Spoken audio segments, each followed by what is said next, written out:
اعوذ باللہ من الشیطان الرجیم بسم اللہ الرحمن الرحیم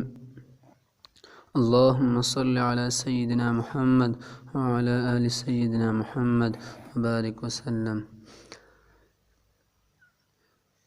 نبی کریم صلی اللہ علیہ وآلہ وسلم نے ارشاد فرمایا، اللہ تعالی نرمی کا معاملہ کرنے والے ہیں اور نرمی کے معاملے کو پسند فرماتے ہیں، اور نرم خوئی پر وہ اجر عطا فرماتے ہیں جو تندی اور سختی پر نہیں دیتے بلکہ کسی اور چیز پر نہیں دیتے۔ دوسری جگہ نبی کریم صلی اللہ علیہ وآلہ وسلم نے ارشاد فرمایا کہ اللہ تعالی اس شخص پر رحمت فرماتے ہیں جو نرم خو اور درگزر کرنے والا ہو، جب کوئی چیز بیچتے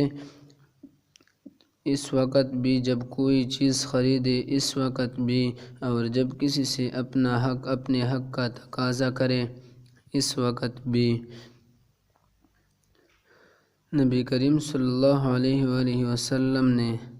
تیسری جگہ ارشاد فرمایا،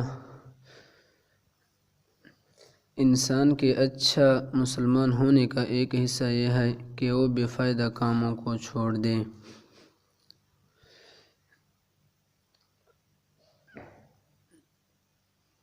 نبی کریم صلی اللہ علیہ وآلہ وسلم نے فرمایا،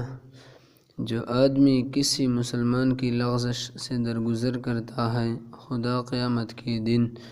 اس کی خطاؤں سے درگزر کرے گا۔ اللہ تعالی ہمیں سب مسلمانوں کو اس پر عمل کرنے کی توفیق عطا فرما اور ہمیں اس راستے پہ آسانیاں فرما۔